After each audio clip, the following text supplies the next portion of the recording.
right. You guys ready for this? Let's go. Let's do it. I'm stoked to get in this conversation.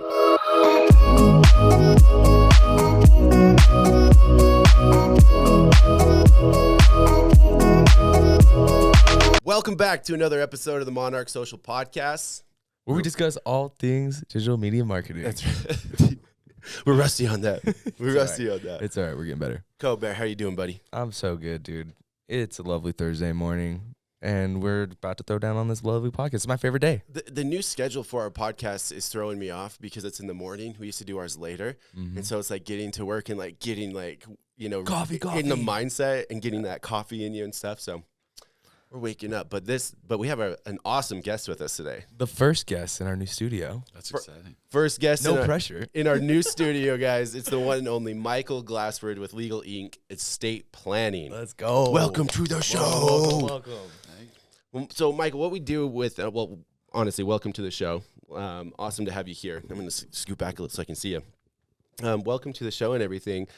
I'm sure you've seen our podcast, and what we do is we love to hear about the entrepreneurial journey, and it's like, which one, right? As entrepreneurs, it's like, which one? But all of them. So tell us a little bit about yourself, who you are, and what you like to do, and tell us about Legal Inc. and what you're doing now, and then we'll jump into that journey. All right. Well, thanks for having me. Legal estate planning is about the transactional documents in your life, the legal documents. So it goes everything from estate planning into a little bit of business, contract negotiation, LLC formation, things like that. But if your estate plan isn't up to date, your business isn't running very well either. And so I help clients understand that estate planning isn't necessarily about the day we die. That's one day, but we have tens of thousands of days that we're going to live. I'm going to help you live all those days to your best. And so we put that plan around in place to make sure that you can live your best life. And I use a really silly analogy. I'm a Star Trek fan, Star Trekkie, whatever. Yeah, let's go. And we don't nerd shame in here, Michael, so it's okay. That's good because nerds rule the world. They right? do. Amen. So in Star Trek, who's your favorite character? Picard? Turk. What's that? What's his name? The main captain guy. Kirk, yeah. Kirk. I like Pike. Pike's one of my favorites. But, in this analogy, my favorite character is the shield. Because without the shield, they don't go into space. They suffocate and die. Show's over. That's kind of boring. And if they somehow make it into space, then they get blown up by like Klingon, ballistics. And the show's over again.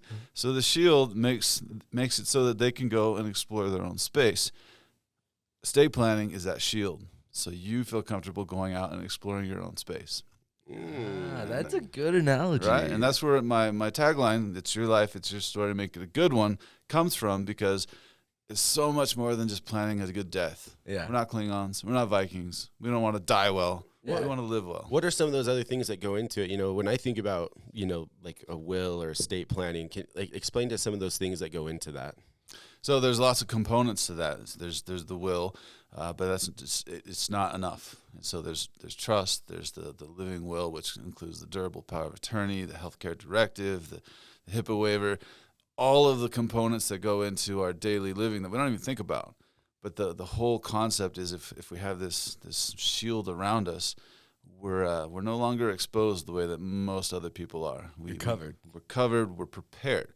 And it's not like we can know what's coming around the corner, but when it does, with this in place, we can take a beat. We can look around. We can take a breath. We can say, okay, how do I respond? Not react. How do I respond to this situation in the best way for me, for my family, for kids, grandkids I don't even know about yet, because this is going far-reaching. Yeah. That's sweet, dude. With estate planning and will, I always think of like older people needing that. Same. I was gonna say, like, what is the age demographic that you typically have? So when should someone start estate planning? Yeah. I think that's. I talk to a lot of business owners. So the age demographic is about 35 to 55, and on the fringe of that as well. But I really believe that estate planning starts at 18. Like every 18-year-old should have something in place that's going to grow with them as their financial portfolio matures. So will it, and so it can grow with them. Okay, so is that how that works? Like, the longer you have that plan set up, the bigger it gets, or is it set at a certain point from when you start? So a trust is a legal entity, like Mhm. an LLC, like an incorporation. It can own property in its name. So therein, the older it is, it's like creating a FICO score. Got You're you. creating a history of an entity, and as it maintains, controls, and grows, you can start using it like a business, and have credit and Got be you. investing and be insulated, and use it as part of that structure. Got you. When someone starts to estate plan and they need these documents together and everything, is there like a certain budget that they should plan on being like, hey, it's going to be X amount to set all this stuff up? Is there a range, like usually that? Because if you're talking to an 18-year-old and you're like, hey, you need to go plan your estate, in my mind's eye right now, I'm like, well, how much is that to do? Like, how much Sounds is this expensive. Is this like expensive to do legal stuff? Like, anytime I think about legal shit, I'm thinking I'm thinking dollars. It's like when you look at a review on for a restaurant, it's like $3 signs. That's what comes to my mind. Absolutely. So that's a good question, because most of the time, if they're 18, they're not thinking about that, and it's usually their parents that are on that level minded, that they're going to set their kid up, and say, all right, we're going to start you off with this starter plan. Yes, it can be expensive. Attorneys, they're the worst, right? We just like. but we still love you. We like We to love our charge- But they're attorneys. needed in They so many. protect you in a lot of ways. When you but need one, you need one. You know. better call Saul. Yeah, Unless you don't, because like I was watching Independence Day for Independence Day, and that guy's like, I gotta call my mom, I gotta call my cousin, I gotta call my lawyer. Screw my lawyer. That's right. Don't call your lawyer, and that's At not the end of the good. world, if there's an The alien world is invasion, ending, you don't need to. Call we don't him. need to call your It's lawyer. okay, it's too late. But no, the idea is that there's the range, just like any other services. You can go online and get fairly inexpensive documents. You get what you pay for there. You can go to a traditional law office and spend quite a bit of money because you're paying for their overhead, and they're all of whatever they're putting into that. I think that was a problem, and so for my business, I set out to solve that, and through systemization, through just taking away some of the things that traditional estate planning put in, we can reduce the cost, not reduce my time or my hours. Like, I'm still getting paid what I should get paid, but I can do in 2.5 what other attorneys do in 10, and pass that savings on to the client. Just Yeah, optimized. Yeah, with your expertise and how long you've been Nice. doing it, you're not going to be like, oh, this is going to take a bajillion hours. I'm going to do it in a super timely manner, which, money's time. We all know that. We're a business podcast. So, And I think that's like one of the most pure entrepreneurial mindsets, is where you take an idea and see how you can optimize it to cut overhead and just send it out, Yeah, and so it speaks to my audience, because people like it less expensive, but I'm still getting paid my hourly, what I'm worth, and It's a so win-win. it's a win-win, and I can serve more people, get this kind of planning in the hands of more hands, because the national average is 40% of Americans have any kind of estate planning. That's just a will to a trust. 60% of us are out there floating free in the wind, Right. and we have no idea that how powerful this kind of planning is, and that it's available to everyone. speaking of, the entrepreneurial journey and everything, is how did you get into this? Tell us about your story of how you became a lawyer. Yeah, like when you were in high school, did you always know you wanted to be a lawyer? No, not at all. So I've always wanted to be a writer. So Okay. I'm a storyteller. I'm a writer. I love just creating, and I'm an introverted writer. So I was the kid in the back that was just writing away. Writing my manifesto in the back in 7th grade, right? And Reading Kaczynski. right, but I also didn't like reading, because I didn't know until after undergrad and before law school that I'm dyslexic. And so reading was hard for me, not because I didn't enjoy it, but because I didn't know that my brain wasn't doing what it was supposed to be doing. And so I didn't read for fun. I read, for school and to get ahead and to get educated, but reading for fun was hard. And so I went to school, and I was going to be an engineer. Like, that was my thing. And I had like a bunch of AutoCAD drafting class experience from high school, and I had a bunch of English, because, I do like storytelling, but just the reading was hard. And so got to my undergrad and took reformed calculus. And that was like the worst class ever. Yeah, that sounds horrible. And not only did I not understand, but they put me in a group with 3 other people, and they're like, your grade will depend on the 4 of your brains. You guys. And I went to the first Not study group, Yeah. and like I'm like, no offense, y'all, but you know less than me, I'm out. And so I spent $5, dropped the class, best thing I ever did, changed my major to English, and never looked back. But I knew, like, I didn't want to be a teacher. I didn't want to be a poor writer. And so I needed something to, feed the need. And law school seemed pretty cool. Like, I had a bunch of mentors growing up that were lawyers, and my father-in-law at the time was a lawyer. And so it made sense. So I'm like, all right, we'll do this law school thing. I like fighting. Yeah. Debate. I like debating. arguing with people and proving that I'm right. Right. I'm like, I took a debate class, and when I was even in that, I'm like, dude, there's so many kids in here that were like so much better than me. And I was like, y'all are gonna be lawyers. Like, y'all just argue so much and so well. Like, it's an art. Honestly, it's an art to doing that type of stuff, dude. Like going in and having to prove your point, but then hit them with like factual reasons as to why nobody can come back and argue that. It's an art. You also like Better Call Saul, though, right? I do love Better Call Saul. One of my favorite series I've ever watched. Yeah. I think it's mostly because it comes in with like Breaking Bad, all of it together. It's just a masterpiece in my eyes. True confession, it's on my list. I haven't seen it yet. Oh no. So good, dude. So many things to watch. Okay, I haven't watched it either. I just hear about it all the time. It's so And I good. see all the memes At least I on it. know about it, right? Yep. That's a start. That is a start. So when did you how old were you when you became a lawyer, Michael? So let's see. And did you start with estate planning, or were you doing something else? I started. I think I was 26 when I started. 4 years in school. I did 2-year LDS mission, so 6 years, and then I did law school in 2 years. They make you do it in 2.5, so they made me come back for an extra semester. I'm like, wait a second, I got your 90 credits. Like, I'm done. Like, I'm out. I'm like, now you have to come back one more semester. So that was kind of a blow, but I worked around that as well. And so I was working.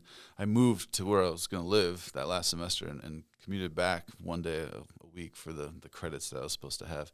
But I was actually working. So I was working before I graduated. And then I opened a shop in a really small town in Missouri, and it's like 1,200 people. So I had to do everything, anything that came in the door. So I was doing criminal defense. I was doing family law. I was doing traffic tickets, wills and estates, and then business law.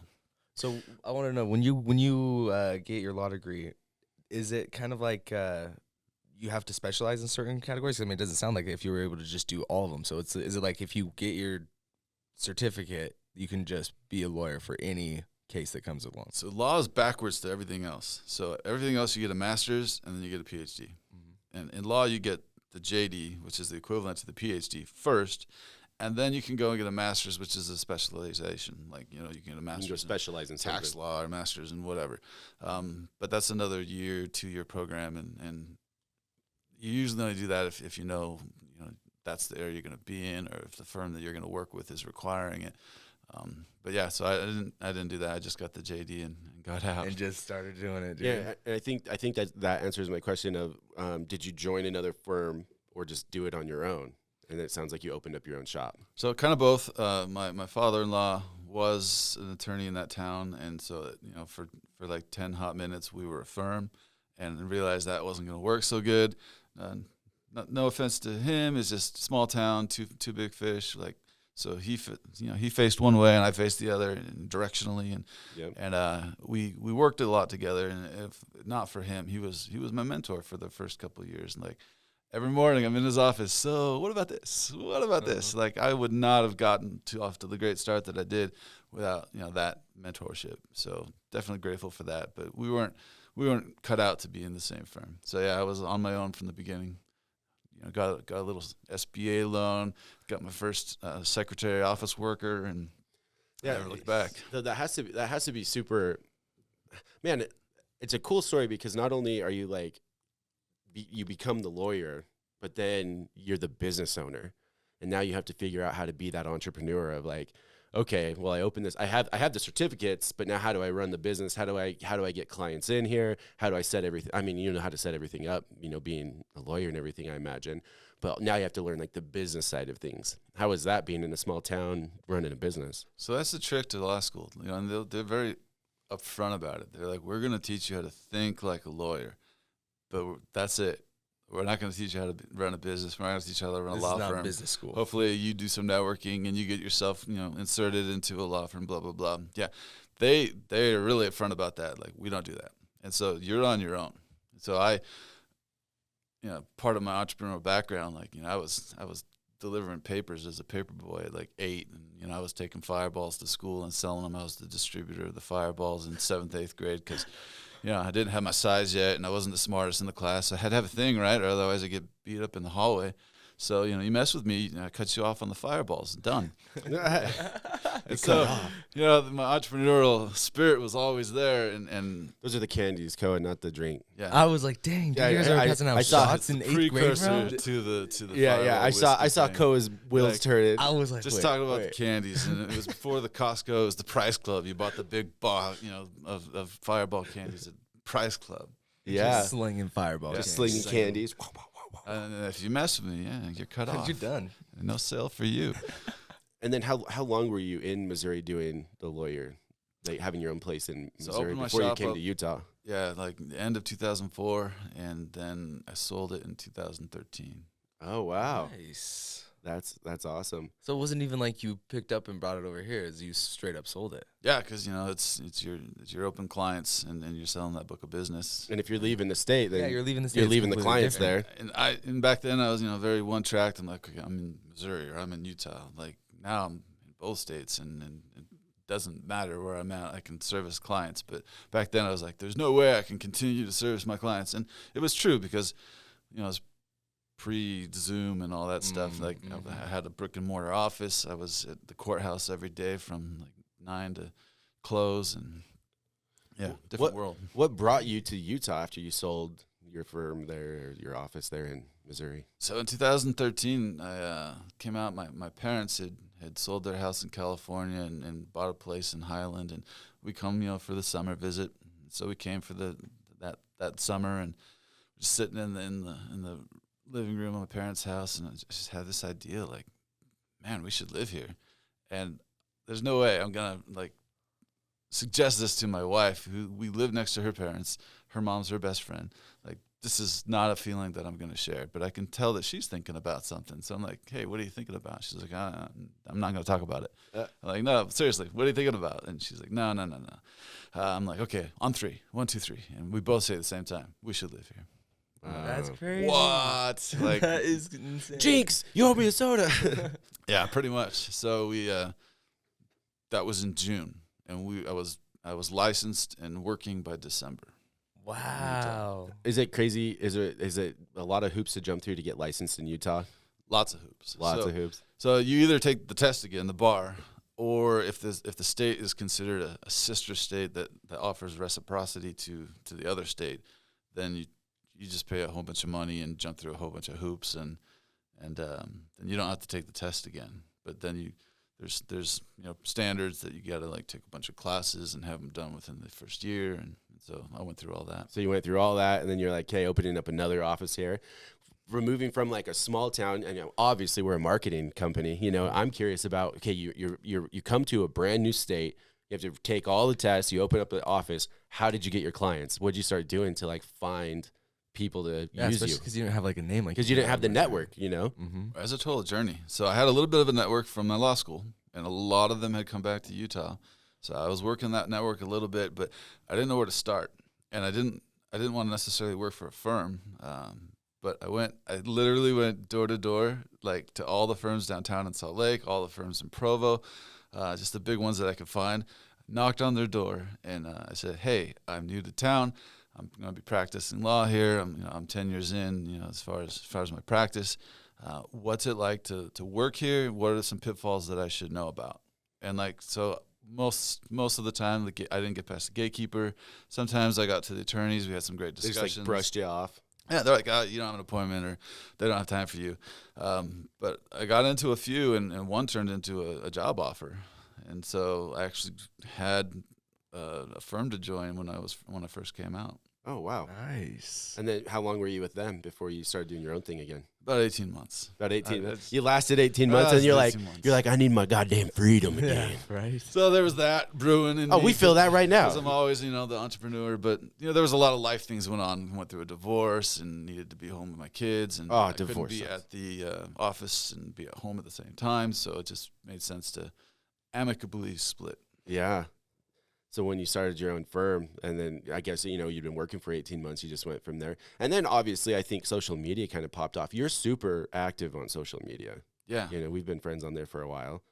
So it's just been a journey. Like I didn't understand or use. I've been on social media for a long time, so I was growing the followings and growing the numbers, but I wasn't using it very well. And then when I met my current wife, final wife, Tara, she's an influencer. She understands social media. She understands people, and so she was my mentor for a little bit. Shout out Tara. Shout out Tara. Shout out Tara. Yeah, she was pretty instrumental. Like anything she says just turns into glitter gold, right? And so we sat down and some other friends, some other mentors.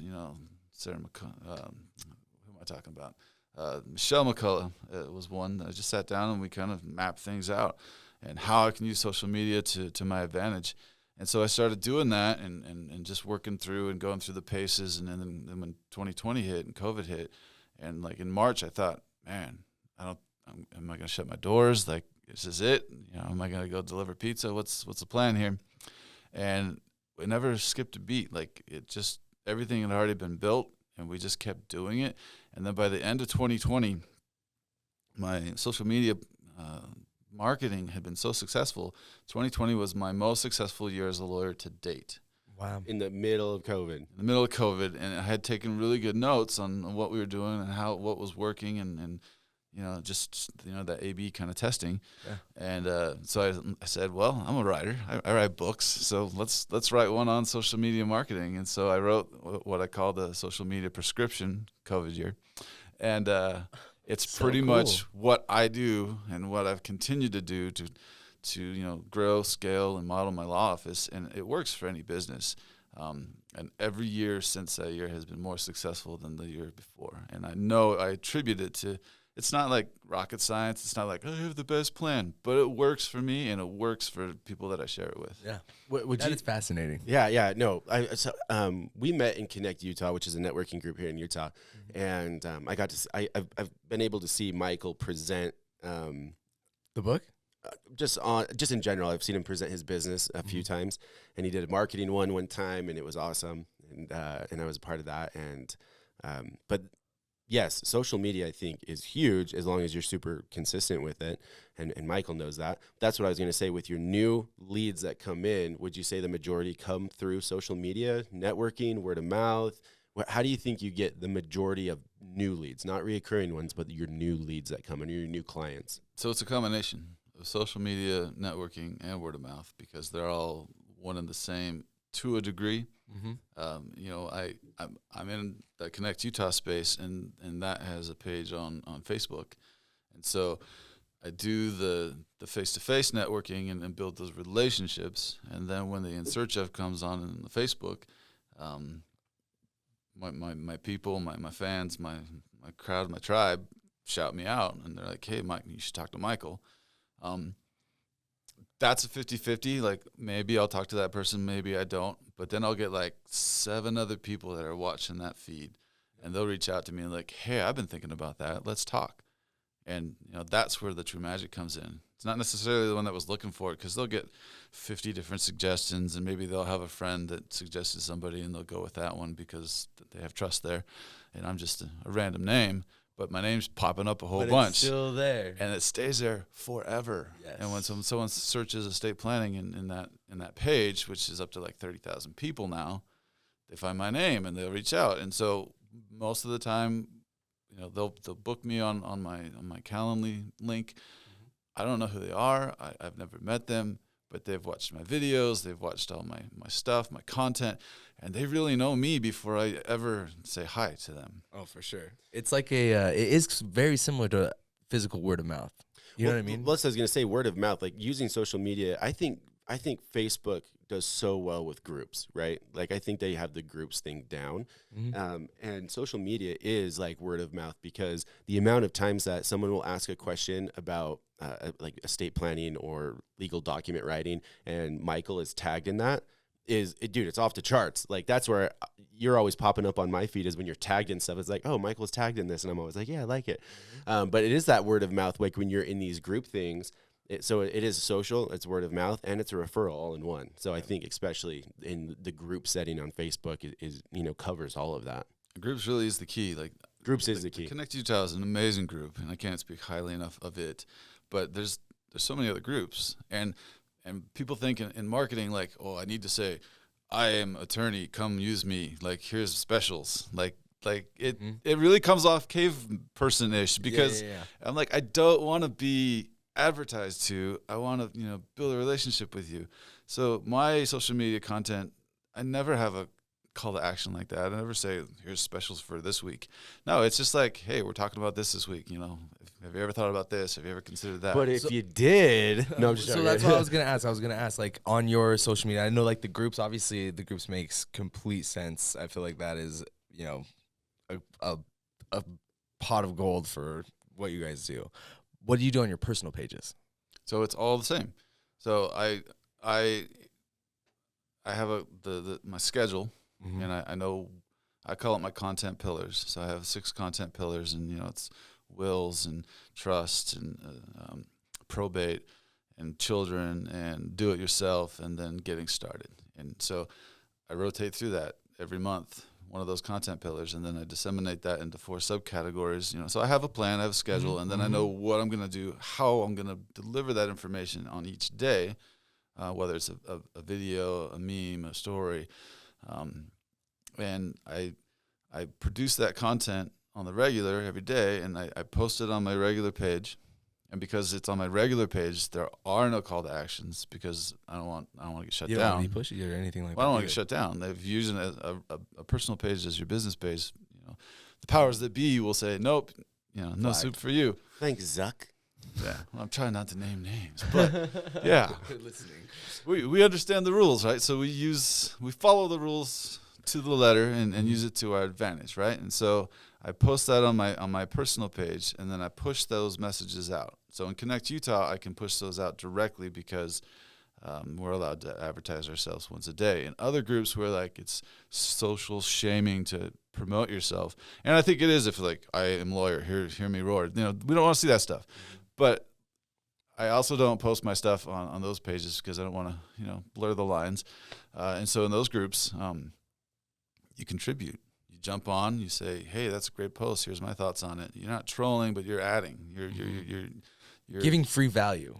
Not necessarily free value, but you're a contributor, part of the community. Yeah, you have a voice in there. I think a lot of people don't realize, like, just being a part of that and posting or adding value where you can is a lot better than just saying, hey, this is what we do, buy my shit. So this amazing thing happens. Like, so I say something that somebody appreciated, and so they click on my name, and it takes them to my page, and they see my wall, and they see years and years and years of content.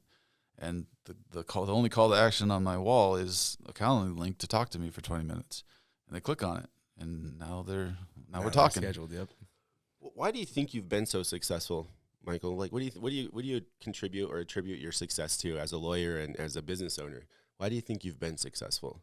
So I think I'm blessed. I think it's definitely just blessed to have good people in my life at the right time when I needed them, to be able to listen to them. So my ears were open to hear what they were saying, and to just bring together an amazing team of people that care and love for me, and I love for them. And this goes beyond family and friends. This is work associates. This is, competitors, people that have just added value to my life, and I hope I add to theirs, and just staying consistent with the message, with what I'm trying to do, has been the biggest, secret to success. You're an overnight success star, 40 years in the making. Yeah, it only took 40 years ago to be the overnight success. Yeah. Consistency is huge. I contribute a lot of what I've done just being super consistent, whether it's posting or, you know, following up or whatever, just being consistent, showing up every day. But any other questions for our guest, Koa, on your end? Yeah, so I know, like I said, when we talked prior, you have some property. What got you into that? It sounds like it was almost like a farm. Yeah, a little bit of a farm. Yeah.